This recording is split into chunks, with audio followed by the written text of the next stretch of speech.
Hi, welcome to the Grumpy Strategists episode 4. I'm Michael Shoebridge and I'm talking with Dr. Marcus Hellyer. Marcus, hello. Hello, Michael. It's great to be here, and hello to our listeners who have, despite all the odds, shown up for the 4th episode.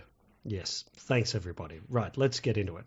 We're going to talk this episode about 3 things. We're going to talk about the restructure of the Australian Army that's just been announced by the Albanese government, the difficulty in capability transitions in fleets with the Australian Army's earlier than expected retirement of the MRH-90 Taipan helicopter just announced, and then finish off with prime ministerial travels, the upcoming travel of Prime Minister Albanese off to America twice and maybe Beijing once. So, Marcus, starting with the Australian Army restructure, the Defence Minister and Deputy Prime Minister tells us that this is an outcome of the strategic review and it's exactly the kind of army that Australia needs. What's it look like to you as a shape and a plan? Well, Michael, I try to put a positive spin on this. I know you have a rather grumpy view of this, but I'm trying to put a positive spin on it. So when I look at this, I go, well, the DSR said we needed a more deployable army. So the DSR had this strategy of denial in the archipelago to our north. And when I look at this, I sort of hope that this is about shaping the army so it can play a role to contribute to that denial strategy. So a lot of the media has been about, well, this is about moving the army south from the south to the north. Well, it was already in the north. I think the vast bulk of it's already in the north. To me, it's about taking the army and restructuring it so it is going from this Plan Beersheba structure of 3 quite heavy brigades, which unfortunately it's not getting the army for. The armour for, out of the DSR, and turning it into something 3 different brigades, only 1 heavy brigade and 2 much lighter brigades that theoretically at least should be more deployable. But isn't this the army that we had before Plan Beersheba? Because Beersheba was all about making 3 of the same brigades, all based around heavy armour. There is a back to the future. Yes, there is a back to the future kind of element to it. Yes, I would agree. Much as, we've said before, there's a bit of a back to the future aspect to the whole DSR, or almost back to a Debian kind of Defence of Australia construct. So this looks to me like the 1987 Defence White Papers Army with long-range missiles to be based out of Adelaide. That's what it looks like to me. It does look a bit like that, I have to say. And the other thing I have to say is a lot of the key elements of this new construct we don't have yet. Much as when we set up Plan Beersheba, we didn't have a lot of the hardware that was meant to enable that construct. So now we've got this new construct, and, I'm trying to be positive about it, but some of the things we need to make that work, such as amphibious lift to give it that mobility in our region, those things are yet to come. So, and when might they turn up? Because this idea of littoral operations, having landing craft able to move the army and put it ashore in places in the archipelago in the South Pacific, you need the landing craft to do that. How close are they to turning up?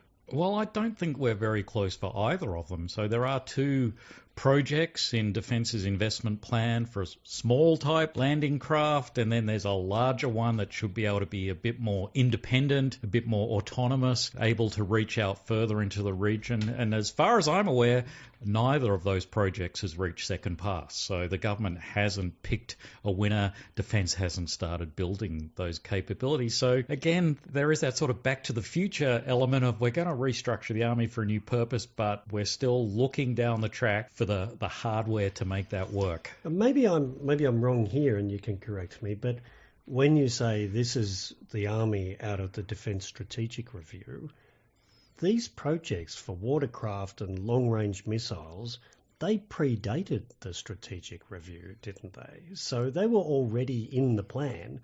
They've just stayed in the plan. The real post-Defence Strategic Review change is to cut the heavy armour part.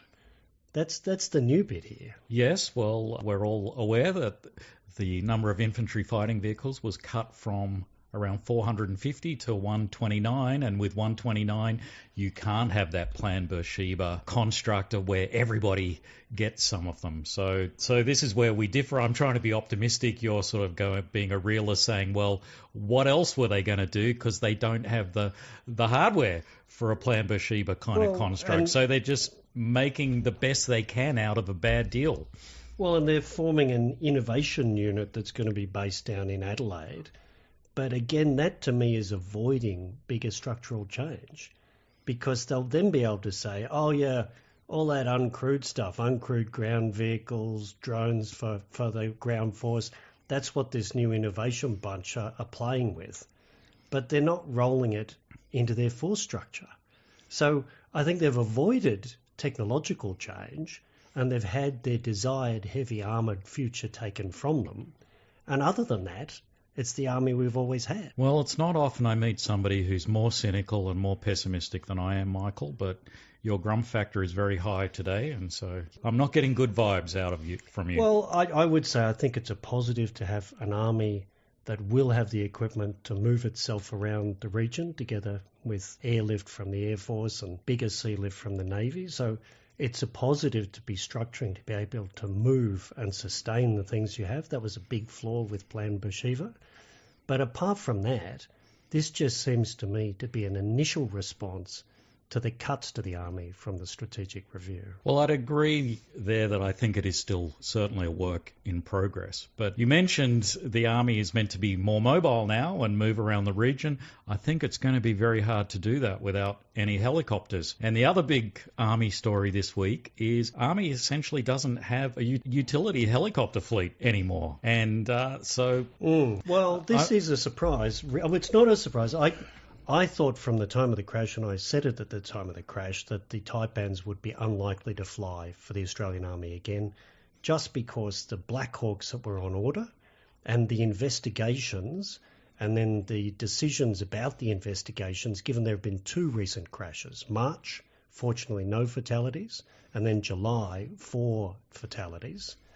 The timing just didn't look like the Taipans were going to get back into the air. But I think the problem you're bringing up is this is a fleet transition from one helicopter type to another, and the graceful transition plan was meant to be over the whole of 2024 there'd be a handover from functioning Taipan helicopters to growing Black Hawk numbers. Well, we're in 2023 and that's all not happening. Well, yes. So capability transitions are always difficult, very hard to transition from old system to new system without there being some dip in capability during that transition. Basically because you just don't have enough people, enough resources to run the old system and the new system at the same time. And so at some point there will be a dip. What you don't want to have happen is a catastrophic drop in capability to the point you have nothing. And we seem to have hit a point where we have nothing. The government has said that we've had 3 Black Hawk helicopters delivered. So we've gone from a fleet of 40 MRH-90s and we're down to 3 Black Hawks. Well, three of anything is not a capability. So you look at that and you go, well, gosh, can Special Forces do a hostage recovery operation? I'm not sure. Probably not. We certainly can't do an amphibious operation with no helicopters. It's very hard to do battlefield mobility, through the air with only 3 helicopters in the entire army. So you've got Chinooks, and of course there's another transition that hasn't happened yet from the Tiger attack helicopter, which has similar reliability trouble to the Taipan, to the Apache. So you've got Chinooks, Tigers that aren't really terribly functional at the moment, and then the retirement of the MRH-90. So you're right, that's a big gap, because you don't just need helicopters, do you, to have an operating fleet of Black Hawks. You need pilot simulators, you need trained pilots, and you need a logistics system. Now, some of the pilots can be trained in the US, maybe some of the simulator work can be done there, but you've got to have a functioning logistics system, because I haven't seen the crash inquiries into the Taipan crashes, and I'm hoping the public will get to see those. But part of that's going to be logistics trouble, I'm pretty confident. So you can't start flying the Black Hawks without a really solid logistics chain in place. Yeah, we haven't seen any kind of public report of what happened, and those investigations tend to, when done properly, point out a range of things. So whether it's human error or a technical error or a maintenance failure, they tend to point out deeper issues, deeper cultural issues. And so that may be one reason why the government has decided not to put the Taipan back into service, because they've just realised that the deeper issues around that capability just can't be fixed. Which does raise the question of why have we been going down this path for 20 years when we haven't really got a viable capability. But yeah, well, I wonder if, but for these crashes, would the Army and Defence have just struggled on with bigger systemic trouble in the Taipan fleet? Well, these are very interesting questions. I mean, and that's why it would be very good that when the investigation is finished, that we do get a public version of it, because whether it's in Australia or overseas, there tends to be much deeper issues that cause these kinds of events. And that may be the case whether we're operating MH90s or Black Hawks. Well, that's why I think it's so important to get the March and July reports about the accidents released, because airworthiness is best done through transparency, and trust and public confidence is enhanced by transparency. If Defence and the government don't release these reports, then that puts a question mark over how they're going to operate the replacement Black Hawk fleet. Mm-hmm. So, but in the immediate term, we don't have a capability. Yes, the Chinooks might be able to fill part of that gap, but they have a different role. Well, you're not going to fly a Chinook over Sydney to do a fast rappel counter-terrorism job, are you? Or fly it out over an oil rig off the northwest shelf? Probably not. So there's big questions there around what kind of capability will we have? I mean, I think the public would be very interested to know, can our special forces do a hostage recovery operation?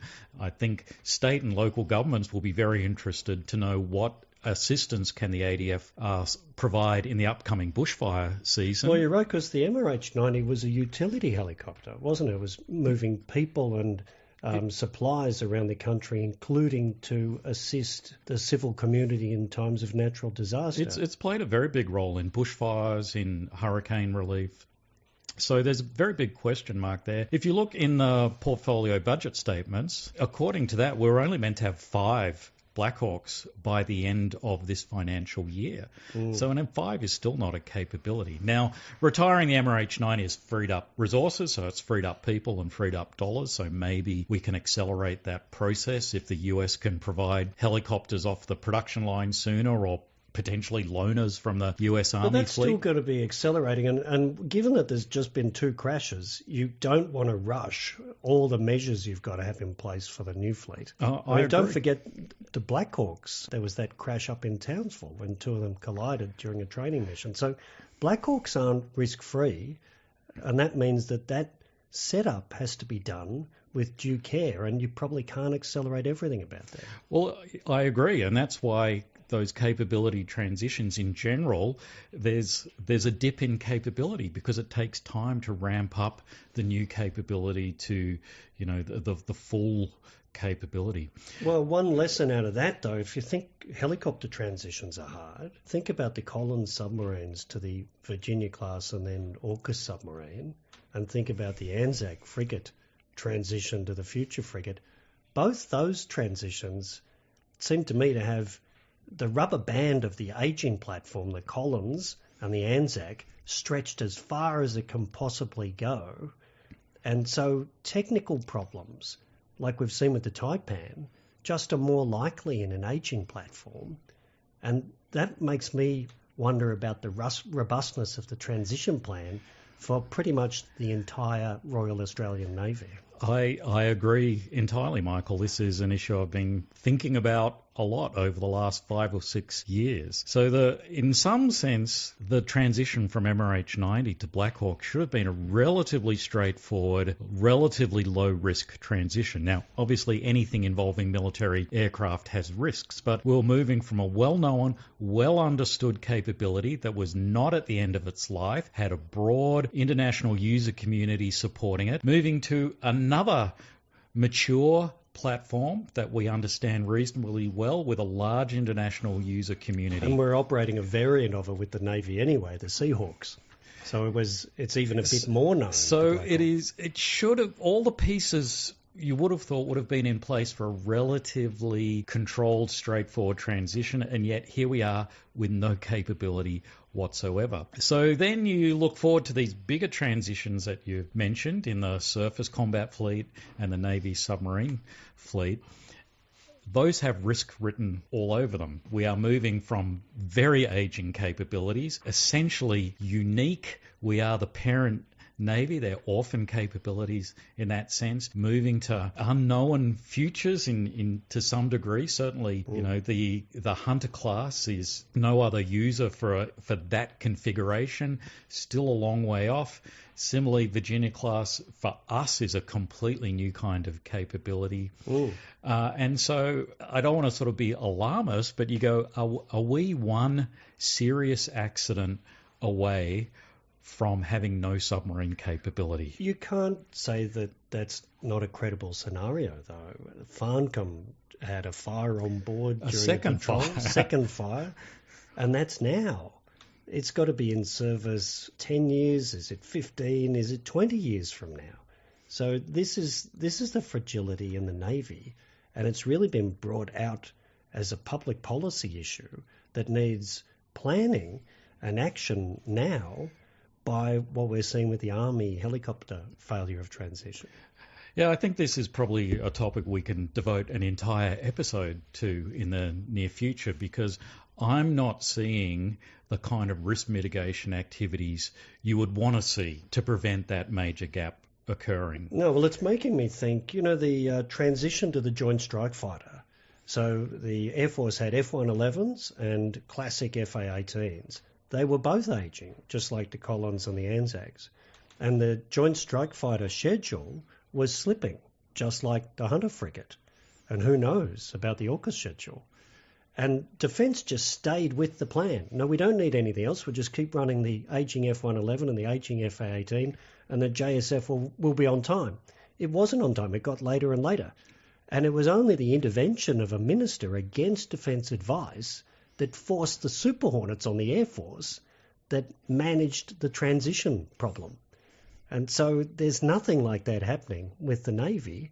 And also it's a harder thing to do, isn't it? How do you get short notice surface combatants? You can't order them like an aircraft.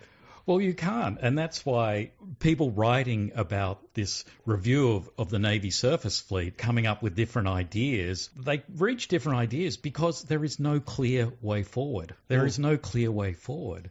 So you can cancel the front end of the Hunter program to free up money, because cancelling the back end of the Hunter frigate program doesn't give you any money until the late 2030s, and we need money now. Well, if you cancel the front of the Hunter program, what are you going to get instead of its place? Well, you've got nothing, because you've eaten all the time already, and you can't just buy off a production line. So the risk around fleet transition, that's a strategic issue now for Australia, and I think the Navy has it in the biggest way. And the Navy hasn't yet shown it has a plan to reduce the risks rather than just notice them. I agree. And I know the government and Defence will say, well, we do have a risk mitigator for the Navy transition or the submarine transition, because we're going to have the visiting US and UK submarines coming. But to me, that's actually the plan A. That is not a risk mitigator for Plan A, because that is part of it. Similarly, the Collins Life of Type extension is not a risk mitigator for the transition, because that is already now baked in. Well, you need both those things to happen and work as expected. for this to all go well. Yeah, so they're not a fallback for Plan A not working, because they're part of Plan A. In fact, we've spent so long achieving nothing in the submarine space that we've had to play our get out of jail cards. So the Collins Life of Type extension was always our strategic risk mitigator, aka the get out of jail card, for schedule in that submarine transition. But it's already been required to be played completely. We're going to do 2 boats, then 3, then 4, now all 6, and it's pretty clear that all 6 isn't going to give us the time we need. So I think, when Defence looks at this, it goes, oh, we do have risk mitigators for that transition. We've got the life of type extension, we've got the visiting US and UK SSNs. It'll be okay. But they're part of the plan. And it's a high-risk transition even with those measures in place. That's the point you're making. Yes, and each of those measures have their own risks. Yeah. Well, interestingly, that probably gets us to the last part of the podcast, which is Mr Albanese and where he's off to over the rest of this year. So he's got 2 trips to the US, one in November to APEC in San Francisco, but an earlier state visit to President Biden later this month, 23rd to 26th of October. And then a potential trip that's been announced to Beijing sometime before the end of the year to somehow celebrate the 50th anniversary of Gough Whitlam's trip, the other Labour icon, when he established diplomatic relations with Chairman Mao. So it'll be Albanese with Chairman Xi rather than Gough with Chairman Mao. Yes, well, yes, paying due homage to the Labour pantheon is very important for Mr Albanese. So I think he will like to go to Beijing, though we have to note he hasn't actually gotten a formal invitation yet, or certainly hasn't been announced. No, so I wonder, why don't we do it the Beijing visit first, because we've started on that. I wonder, will Mr Albanese's approach in Washington have to be moderated by having an eye to the Beijing visit? Because if he's too on the front foot about the security challenge and the strategic and economic challenge of China, when he's in the public discussion with President Biden, he'll probably say a lot of clearer things in the closed meetings. But if he's too on the front foot about the China challenge publicly, that could put the Beijing visit in doubt. And I just don't think there's any way Albo doesn't want to get to shake Xi's hand this year. So there's that. The other thing I think is, what has the Australian government had to do to get this meeting? And it seems to me the Australian government's had to give a whole lot of things to Beijing and has got not much in return. So we'll hear it's all about the management and getting the ministerial meetings back that's led to this and has led to resumption of trade on coal and barley. Maybe wine will be a triumph before the end of the year. I think these are all actually on Beijing's terms, and they have nothing to do with the tone and professional management of the relationship. So, think about the WTO case on barley. We gave that up. We were going to win it. There's another one on wine that the Australian government is likely to give up to get Beijing to back down on wine. There's a real value in getting legal findings against Beijing to show that it uses trade as a weapon. Giving up the cases means nothing ever happened. Look at the Philippines. The real value to them of getting that arbitral tribunal win in 2016 is it gives legitimacy to their claims in the South China Sea, and it makes China's actions illegitimate. WTO cases would make Beijing a clear practicer of economic coercion. Giving them up is a gift we're giving to Beijing, and it's something that other countries then can't use. I think I broadly agree with that, Michael. I understand the sentiment that having conversation is better than not having conversation, but to have that conversation, which I think will be a broadly empty conversation in the first place, if you are basically saying, yeah, we'll do it on your terms, I'm not sure what the point is. Because the other thing is are we really going to say we're going to stop operating in the South China Sea? Are we really going to say we're not going to keep pursuing AUKUS submarines? So China is certainly not going to get any big wins out of it. They will get those kind of eroding kinds of wins of scratching away at us, or, so dismissing the WTO they get cases, some ratcheting wins. They also get a sense of disunity between partners and allies. So right now, the Biden administration is having a real arm wrestle with Beijing over technology and trade and military challenge. So we're seeing US ships and aircraft right in the middle of the South China Sea. We'll probably see joint patrols with the Philippines, Japan and Australia and the US. We saw Commerce Secretary Raimondo come back empty-handed from Beijing after Blinken, the Secretary of State, came back empty-handed. They may or may not have a leader meeting in APEC. I doubt it. I don't think Xi is going to travel to San Francisco. But they're at a low point in their relationship.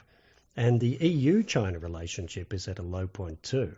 So it probably suits Beijing to show that they can play nicely with a friendly government like the Albanese government. Well, I think you can probably say that the CCP has realised that wolf warrior diplomacy isn't working, so now they're trying to be nice.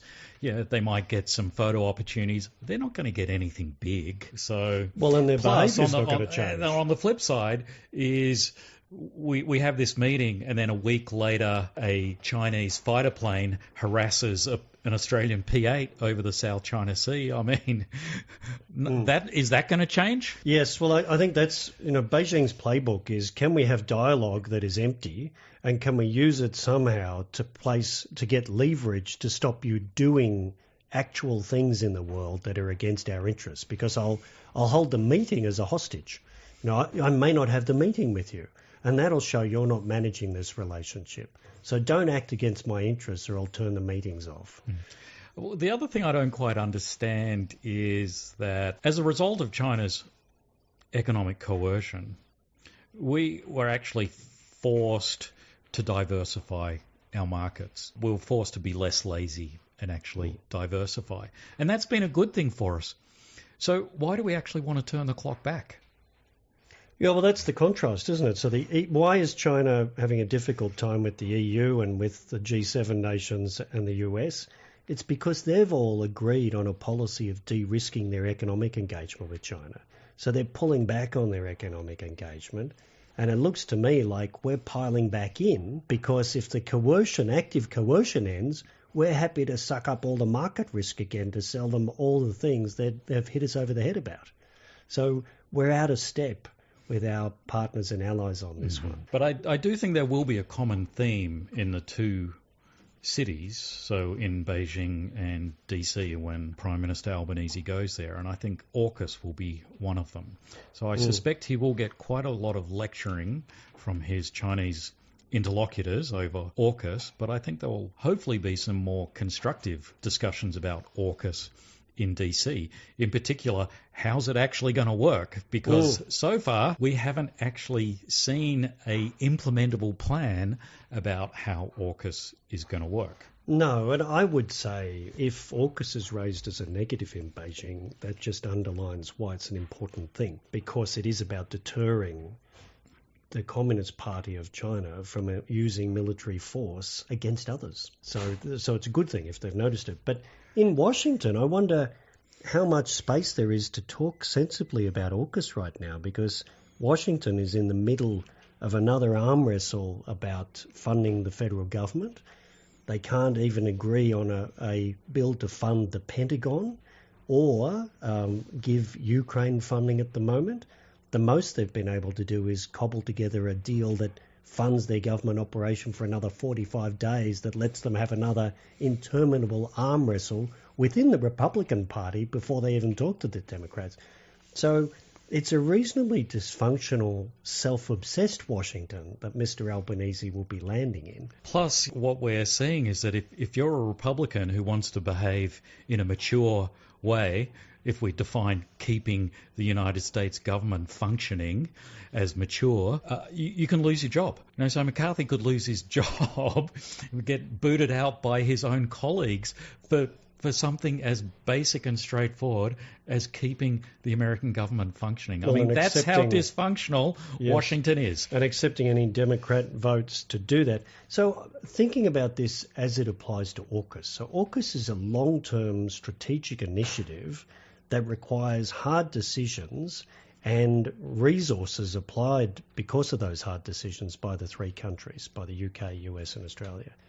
And to me, we'll hear a lot about 100 years of mateship or partnership and the alliance being stronger than ever and climate change being added to it. But if Washington can't agree to fund the Pentagon and can't agree to fund Ukraine, we have to think to ourselves, how are we going to make AUKUS durable? And how are we going to make sure that Washington funds everything about AUKUS? And, I've written about it, you've written about it. The challenges on the Pentagon and the US submarine force are growing, not lessening. This self-absorption of Washington is a strategic political issue from Mr Albanese and Richard Marles and Penny Wong and Treasurer Chalmers. It's not something to be pushed off and laughed off to say, but the alliance will solve all that.